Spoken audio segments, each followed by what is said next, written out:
तो अब 4 क्वेश्चन पे आए हैं हम लोग, जिसका वैल्यू क्या दिया, क्वेश्चन क्या है। अब गाइस 4 क्वेश्चन पे हम लोग 4 पे दिया है आपका 2 tan 30 upon 1 minus tan square 30 ये दिया है। तो tan 30 क्या होता है, मुझे अच्छे से याद है, आपको याद होगा, मुझे भी याद है। 1/√3 होता है 1 और ये tan स्क्वायर 30 है, यानी tan 30 को रख के इसका स्क्वायर कर दो, 1/√3 का स्क्वायर है। ये बन जाएगा 2/√3 अपॉन 1 माइनस 1/√3 का स्क्वायर 1/3 हो जाएगा। 2/√3 इधर एलसीएम लेंगे तो 3 से करता हूँ, आप लोग समझो प्लीज़, अच्छे से करो। ये इधर आएगा, ये इधर जाएगा, तो 2 × 3 अपॉन 2 × √3 2 गया, √3 से 3 गया, तो आंसर क्या आया, √3 आया, √3 आया। क्या कहीं ऑप्शन है? अच्छा, तो पहला दिया है cos 60, तो cos 60 क्या होता है, 1/√3/2 होता है। बी ऑप्शन क्या है, sin 60, sin 60 क्या होता है, ये √3/2 होता है, सॉरी ये 1/2 होता है। और अब बचा सी, tan 60, tan 60 क्या होता है, tan 60 होता है भैया √3 होता है, बिल्कुल होता है। और डी होता है, डी दिया है sin 30, चेक कर लेना हो सकता है 2 आंसर करेक्ट। sin 30 होता है आपका 1/2, तो आपका आंसर √3 आया। तो इसमें किससे मैच कर, तो ये ना ये है ना ये है और ना ये मैच कर रहे हैं, यानी tan 60 ये आपका आंसर है। अब क्वेश्चन नंबर 3 की ओर बढ़ चलते हैं।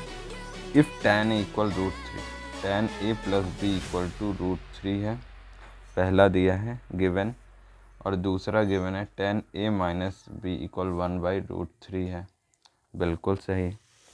जिसमें दिया है इसका रेंज कहाँ से कहाँ तक, 0 + AB, और ये हो जाएगा आपका 90 डिग्री, जहाँ A है B से बड़ा है, A है हमारा B से बड़ा है।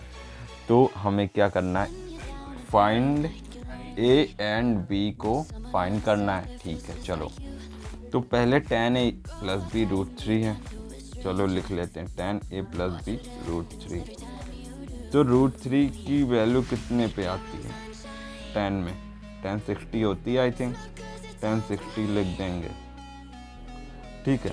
आप कभी भी ऐसी कंडीशन है tan काटना मत, ये बहुत बड़ी गलती है। ये दोनों, ये रेशियो है, कभी काटना मत, इसे A + B को 60 डिग्री लिखना। मैं फर्स्ट टाइम किया था स्पीड में, मतलब फर्स्ट टाइम किया था तो मैंने काट दिया, तो मैं जानता नहीं था इसका प्रोसेस सही तरीका क्या होता है। मैंने ऐसे डायरेक्ट A + B 60 लिख दिया जल्दी में। मेरे फ्रेंड और मेरे बीच में कॉम्पिटिशन होता था, लेकिन उसके बाद सर ने पेपर लिया, उसमें भी मैंने सेम गलती की थी, तो सर ने मुझे समझाया था बुला के, ऐसा मत करना। तब से मैं ध्यान रखता हूँ। ऐसे कई क्वेश्चन हैं, 8.3 में भी मुझे याद है, एक बार ब्लैक बोर्ड पे सर सॉल्व करा रहे थे, तब भी ऐसा आ गया था, ऐसा किया था, सर ने मना किया था ऐसा करने से कि आपस में काटते नहीं। वो उस क्वेश्चन में मैं बताऊँगा कौन सा क्वेश्चन है। तो हाँ, 1/√3 किसकी वैल्यू होती है, tan 30 की होती है, तो A - B को √30 है। अब एक ये मिला, एक ये मिला, आपको दोनों को सॉल्व करना, लीनियर इक्वेशन 2 वेरिएबल के हिसाब से। आपका एक तरह से अगर आपको पढ़ चुके हैं तो इसमें आपका रिवाइज हो रहा है, नहीं पढ़ें तो आगे पढ़ा दूँगा। अब एक बात बताओ, दोनों को ऐड करोगे तो +B - B ऐड करोगे, कट जाएगा ऑफकोर्स। A को A से ऐड करोगे 2A हो जाएगा, और 6 को 30 से ऐड करोगे 90 हो जाएगा। हाँ, अब A को डिवाइड करोगे 90 से 45 डिग्री आ जाएगी, A 45 है, ठीक है। अब 45 को हम इक्वेशन में रख देंगे, ये 3 लिखेंगे इसे, तो लिखेंगे यहाँ पे पुट 3 इक्वेशन इन 1 में रखे। 1 क्या है, A + B = 60 डिग्री है, 45 + B = 60 इधर जाएगा, आई थिंक 15 आएगा। 60 माइनस 45 क्योंकि 60 40 हाँ ये 15 आएगा। आप माइनस कर सकते। तो उसने बोला ए बी से बड़ा है। हाँ बड़ा है क्योंकि ए 45 डिग्री है 15 डिग्री है। तो आप लिख सकते हैं here a equal 45 and b equal 15 is the angle. ठीक है, ये आपका आंसर हो जाएगा, सॉल्यूशन हो जाएगा। मैं क्वेश्चन नंबर 4 बता रहा हूँ। लिखा state the whether the following true और फॉल्स, जस्टिफाई योर आंसर। ठीक है, ट्रू फॉल्स बताना है विद जस्टिफिकेशन के साथ। ठीक है, बहुत आसान है। पहले लिखा sine a plus b equal to sine a sine b. क्या ये सही है? तो अभी पता चल जाएगा। मैंने आपको जब पढ़ा रहा था पहले बताया था साइन ए प्लस बी एक खुद में एक टर्म है। साइन ए साइन बी एक अपने में टर्म है। ये कभी इनटू नहीं हो सकता। साइन ए साइन बी नहीं लिखा जा सकता। समझ रहे? ये ऐसे नहीं है ए प्लस बी, कुछ ऐसा नहीं होता। ये मतलब ऐसे आपस में अंदर जाके इनटू नहीं हो सकता। ये चीज़ ये नहीं है, ये दूसरी चीज़ है। मान लो इसको समझाने के लिए मैं ए को 60 और बी को 30 रखता हूँ। ठीक है, साइन ए 60 प्लस बी 30, साइन 90 हो जाएगा। साइन 90 की वैल्यू कितनी है? 1 है। ठीक है, यहाँ साइन 30 रखो, 60 है ना ये, और साइन भी 30 है। 60 कितना होता है? √3/2। ठीक है, साइन 30 1/2। तो आंसर क्या है? √3 + 1/2, यानी 1/2 0.5 होता है, और √3 यानी 1.732 + 1/2। तो 2.73/2 जब इसको डिवाइड करो तो 1 पॉइंट डेसिमल में समथिंग आएगा। अब 1 देखो, ये कभी बराबर हो सकता है? 1 पॉइंट डेसिमल में है और ये 1, तो इसका आंसर क्या हो जाएगा? फॉल्स हो जाएगा। समझे कि नहीं? यहाँ 45 लिख के भी कर सकते हो। साइन ए की जगह 45, बी की जगह 45, 45 + 45 90, फिर वहाँ यहाँ 1 आ जाएगा साइन 45, और हाँ, और ये बी भी 45 डालोगे तो 1/√2 और 1/√2, तो 2/√2 आएगा। 2/√2 आएगा तो √2 आ जाएगा। 1√2 के बराबर है नहीं, तब भी फॉल्स हो जाएगा। ए की जगह बी की जगह 45 भी रख सकते हो। मैं समझाने के लिए एग्जांपल दे रहा हूँ। ऐसे आप वैल्यू पुट करके चेक कर सकते हो कंडीशन। अब लिखा साइन थीटा के इंक्रीज होने के साथ वैल्यू इंक्रीज हो रही, मतलब थीटा इंक्रीज हो रहा है, तो क्या वैल्यू भी इंक्रीज हो रही है? तो देख लेते हैं। साइन 0 कितना होता है? साइन 0 0 होता है। साइन 30 1/2 होता है। ठीक है, साइन 60 कितना होता है? √3/2 होता है। और साइन 90 कितना होता है? 1 होता है। 0 0 1/2 1.5 होता है, और ये 1.732/0.5 होगा, सॉरी, और 1.732 ये भी 0. कितना आएगा? 8 समथिंग ऐसा कुछ आएगा, और ये 1 होगा। तो देखो 0 था, 0.5 0.8 और ये 1, वैल्यू इंक्रीज हो रही। थीटा देखो 0 था, 30 60 90, वैल्यू इंक्रीज हो रही। ये यहाँ देखो, यहाँ एंगल इंक्रीज हो रहा है, यहाँ थीटा एक तरह से इंक्रीज हो रहा, यहाँ वैल्यू इंक्रीज हो रही। क्या ये बात ट्रू है? हो रही है? तो यस, ट्रू हो रही है। अब बात करता हूँ आपका कॉस की, जो कि नेक्स्ट क्वेश्चन है। Value of cos theta increases as theta increases. बोल रहा है थीटा को इंक्रीज कर दें तो वैल्यू जो है इंक्रीज होगी। कॉस थीटा के लिए चेक करो। आप ऐसे सारे 6 रेशियोज़ के लिए चेक कर सकते हैं। कॉस 10 चेक घर में चेक कर लीजिए। ठीक है, मैं तो क्वेश्चन सॉल्व करा रहा हूँ। 3 है। कॉस 0 कितना होता है? नॉट डिफाइन होता है, नॉट डिफाइन होता है। ठीक है, नॉट डिफाइन होता है। और कॉस 30 डिग्री कितना होता है? √3/2। कॉस 45 कितना होता है? 1/√2 होता है। ठीक है, फाइन।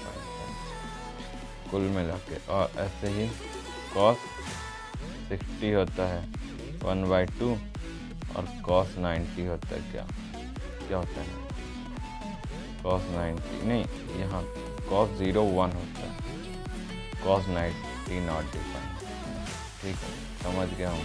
अब देखो 0 बढ़ रहा, 30 डिग्री बढ़ रहा, 45 बढ़ रहा, 60 बढ़ रहा, 90 बढ़ रहा। वेल ये क्या है, थीटा इंक्रीज हो रहा है। अब बताओ वैल्यू क्या बढ़ रही है, ये 1 था √3/2 यानी 0 पॉइंट में आ गया समथिंग 8 और ये 1/√2 और कम हो गया, ये 1/2 0.5 हो गया।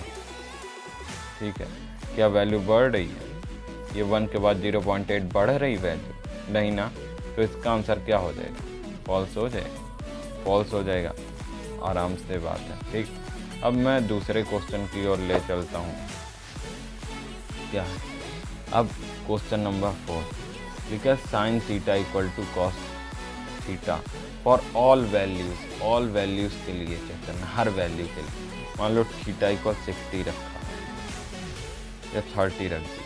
अब sin 30 इक्वल cos 30, बताओ sin 30 कितना होता है 1/2 होता है, cos 30 √3/2 क्या बराबर है, नहीं है। 45 रख दो, 30 के बाद 45 sin 45, हाँ यहाँ बराबर हो सकता है। क्या होता है 1/√2 इक्वल 1/√2, बिल्कुल बराबर। ऑल वैल्यूज़ पूछा है, एक पे नहीं सब पे चेक करके देखो।